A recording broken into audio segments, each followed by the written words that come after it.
Let's mic बयानबाजी। नमस्कार, आप देख रहे हैं लेट्स माइक बयानबाजी। राजनीति के गलियारों से लेकर सत्ता और विपक्ष के वार पलटवार तक, आइए सुनते हैं आज के सबसे चर्चित बयान। केंद्रीय गृह मंत्री अमित शाह ने नई दिल्ली में नार्को कोऑर्डिनेशन सेंटर की 10वीं शीर्ष स्तरीय बैठक की अध्यक्षता की। इस बैठक में उन्होंने जीरो टॉलरेंस नीति को दोहराते हुए देश को नशा मुक्त बनाने और मादक पदार्थों की तस्करी के खिलाफ सामूहिक लड़ाई का आह्वान किया। उन्होंने सभी राज्यों और एजेंसियों से मिलकर इस चुनौती का डटकर मुकाबला करने की भी अपील की। मैं आज सभी देश के सभी राज्यों के पुलिस प्रमुखों को, चीफ सेक्रेटरियों को और यहां उपस्थित सभी सचिवों को ये कहना चाहता हूं कि संयोग का विषय है कि आज हमारा देश नारकोटिक्स के खिलाफ लड़ाई के ऐसे नाजुक मोड़ पर खड़ा है। आने वाले 3 साल तय करने वाले हैं कि नशा हम पर विजय प्राप्त करेगा या हम नशे पर विजय प्राप्त करेंगे। और मेरा आप सबसे विनम्र आग्रह है कि देश के आने वाले 100 वर्ष के भविष्य के लिए ये लड़ाई हमने जीतनी चाहिए, दृढ़ता के साथ जीतनी चाहिए और हमारे संयुक्त प्रयास से जीतनी चाहिए। ये लड़ाई कोई एक विभाग, कोई एक राज्य, कोई एक सरकार, कोई एक व्यक्ति लड़ ही नहीं सकता। इसके लिए सभी सरकारों को एक साथ एक मंच पर आना होगा और सभी सरकारों में सभी विभागों को एक मंच पर आना होगा। जनता को गाइड करने वाले, प्रेरित करने वाले संतों को भी जोड़ना पड़ेगा। देश का भविष्य तय करने वाले युवाओं को भी जोड़ना पड़ेगा और युवाओं पर घर में अपना रसूख रखने वाली हमारी मातृशक्ति को भी इसमें जोड़ना पड़ेगा। बयानबाजी में आगे बात करते हैं। उत्तर प्रदेश के मुख्यमंत्री योगी आदित्यनाथ ने देवरिया की एक जनसभा में आम आदमी पार्टी पर टिप्पणी की। उन्होंने कहा कि अगर दिल्ली में भी भाजपा की तरह विकास कार्य हुए होते तो आज दिल्ली भी अयोध्या धाम की तरह चमकती। योगी ने आरोप लगाया कि आम आदमी पार्टी ने दिल्ली को विकास नहीं बल्कि भ्रष्टाचार दिया है। दिल्ली से भी एक सज्जन वहां आए हैं आज, और मैं उनसे भी कहना चाहूंगा कि दिल्ली की जनता ने उन्हें 15 वर्ष तक अवसर दिया, लेकिन दिल्ली को उन्होंने बर्बादी के सिवाय कुछ नहीं दिया, भ्रष्टाचार के सिवाय कुछ नहीं दिया।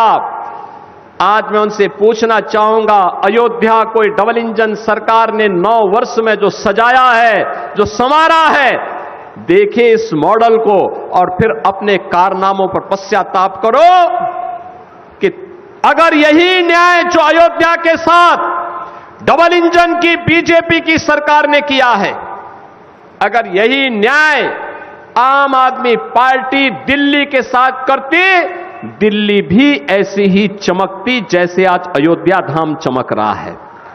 चारों ओर में 4 लेन की कनेक्टिविटी, इंटरनेशनल एयरपोर्ट, अयोध्या धाम में आप जाएंगे, यात्री विश्रामालय जो बने हैं वे निषाद राज के नाम पर, क्योंकि भगवान राम जब वन में जा रहे थे सबसे पहला विश्राम उन्होंने किया था निषाद राज के यहां किया था।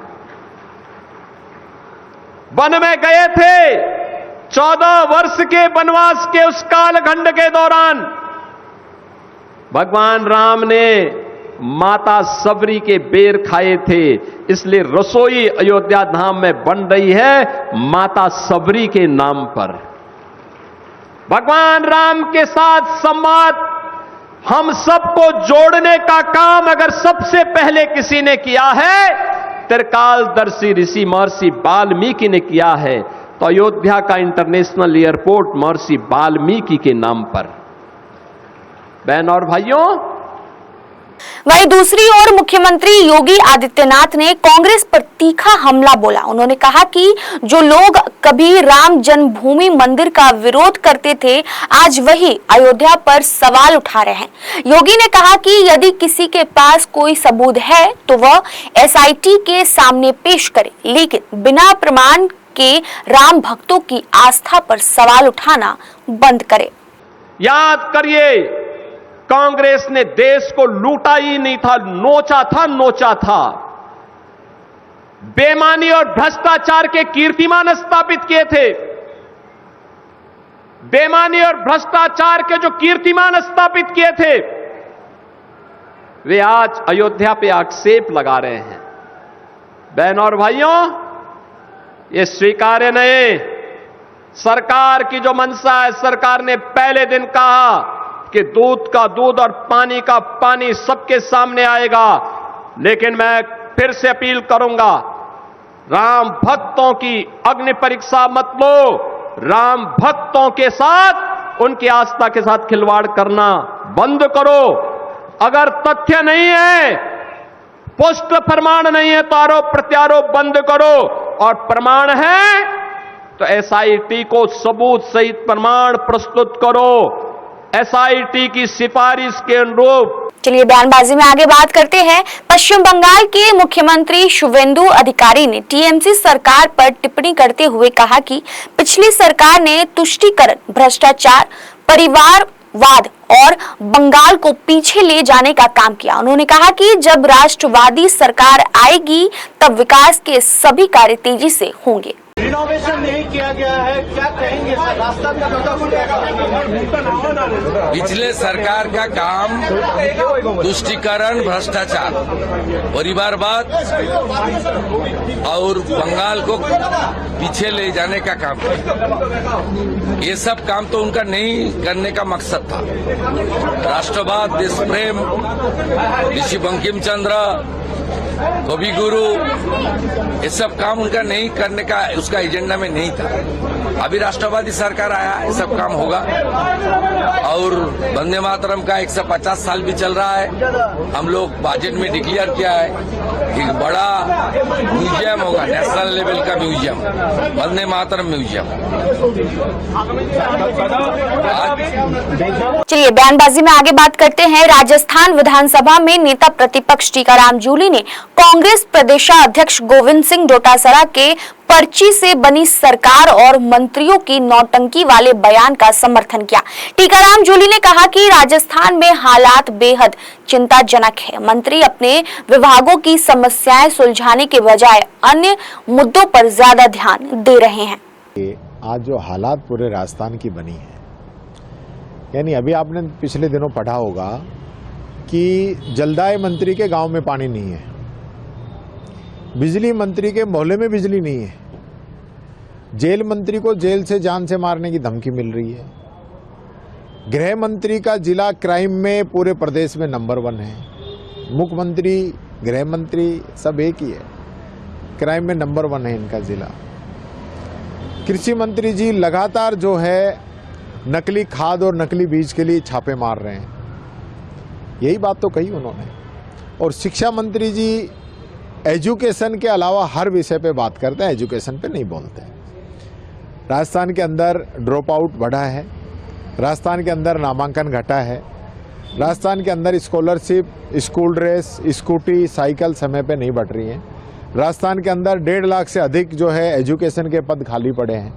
राजस्थान के अंदर हायर एजुकेशन के अंदर लगभग यूनिवर्सिटी के अंदर 63% पद खाली पड़े हैं। राजस्थान के अंदर अभी लास्ट टाइम जब बरसात आई थी तो लगभग 3800 के आसपास विद्यालय जर्जर घोषित कर दिए थे, उनमें से कितने बन गए ये मैं पूछना चाहता हूँ। तो अध्यक्ष जी ने जो बात कही सरकार के सिस्टम पे, सरकार के काम करने पे, वो ये थी, इसके बारे में सरकार जवाब दे। रही बात आरएसएस की, हमें आरएसएस को लेके कोई। दिल्ली के शिक्षा मंत्री आशीष सूद ने कोचिंग संस्थानों की सुरक्षा और व्यवस्थाओं को लेकर कई घोषणा की है। उन्होंने कहा कि गोबा कमेटी की सिफारिशों के आधार पर 924 कोचिंग सेंटरों का ऑडिट कराया जाएगा। सुधार, रखरखाव और छात्रों के हितों से जुड़े मानकों की जांच होगी। जिन संस्थानों में पहले से कमियां मिली हैं उन्हें सील किया जाएगा, जबकि अन्य को सुधार के लिए नोटिस जारी किया जाएगा।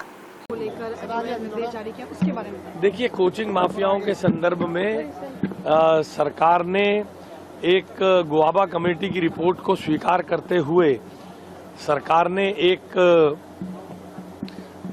डायरेक्टर हायर एजुकेशन के अंतर्गत एक कमेटी बनाई है, जिस कमेटी में जांच के बाद कैसे कॉल सेंटर चले, कोचिंग सेंटर चलें, कैसे उनकी रखरखाव हो, सुरक्षा हो, उनके मानक क्या हो, स्टैंडर्ड्स क्या हो, बच्चों का शोषण ना हो, इन सब पर होने वाली है। और अभी 924 कोचिंग सेंटर्स की जांच करके उसमें पाई हुई जिनको पहले नोटिस मिला उन्हें सील किया जाएगा और बाकी सबको नोटिस देके ठीक करने का अवसर देंगे। मध्य प्रदेश के उज्जैन में कथित जमीन घोटाले को लेकर उपजे विवाद में एआईएम प्रमुख असउद्दीन ओवैसी ने समाजवादी पार्टी प्रमुख अखिलेश यादव पर कटाक्ष करते हुए कहा कि वे मध्य प्रदेश के मुख्यमंत्री मोहन यादव का समर्थन सिर्फ जातिगत समीकरणों के कारण कर रहे हैं, जबकि मुसलमानों के मुद्दों पर उनकी सहानुभूति गायब हो जाती है। देख रहे हैं सब छोड़ के भाग रहे हैं। भारत की सियासत की लैला तो हमको आपने बना दिया और हम पे इल्जाम लगाते कि चुनाव लड़ने से फायदा होता है, नुकसान होता है, जो भी है बकवास बकते हैं। अब पूरे भाग रहे हैं तो क्या बोलेंगे उनको? हम लगता है कि हमसे कंपटीशन कर रहे हैं कि बी टीम कौन होगी। अब बताइए आप कौन जिम्मेदार है इसका? जो कल तक हमको गाली देते थे वो अब बीजेपी में जाकर बैठे हैं।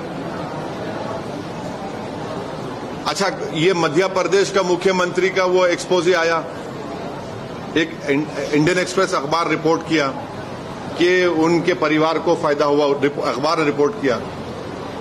उत्तर प्रदेश के पूर्व मुख्यमंत्री उनकी ताईद में खड़े हो गए। क्यों खड़े हो गए भैया? क्योंकि वो यादव हैं, वो भी यादव हैं। माने यादव होगा, पार्टी को नहीं देखा जाएगा। और जब ओवैसी संविधान की डायरेक्टिव हमारे आर्टिकल 37 का हवाला देकर पॉलिटिकल जस्टिस की बात करता है अल्पसंख्यक समाज के लिए, तो पूरा आसमान सर पर उठा लिया जाता है। अने भैया को लगा कि वो हमारा भैया है, और हम जब गरीब की बात करें तो बोले तुम कौन, हम चौधरी, हम ठेकेदार हैं। ये भी तो हिपोक्रेसी है ना। फिलहाल लेट्स माइक बयानबाजी में बस इतना ही। आप बने रहिए लेट्स माइक के साथ। नमस्कार। आप सुन रहे थे let's mic modern radio. Follow कीजिए हमें हमारे सोशल मीडिया प्लेटफॉर्म्स पर। It's time for news. It's time for Modern Radio. Presenting the first radio news app, Let's Mic.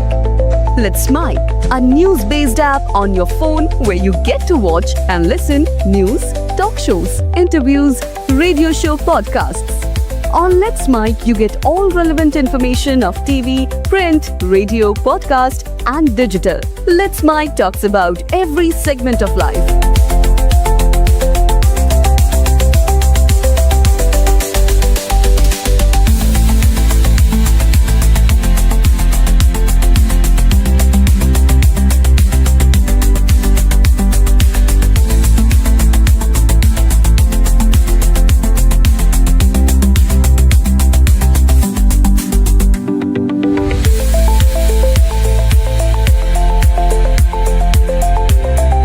Download the app now from Play Store. Available both on Android and iOS mobile phones. Follow us on YouTube, Instagram, Twitter, LinkedIn, Facebook, Telegram, WhatsApp, Snapchat. Let's talk, let's connect, and let's mic. It's time for news. It's time for Modern Radio. Presenting the first radio news app, Let's Mic. Let's Mic, a news-based app on your phone where you get to watch and listen news, talk shows, interviews, radio show podcasts. On Let's Mic, you get all relevant information of TV, print, radio, podcast, and digital. Let's Mic talks about every segment of life.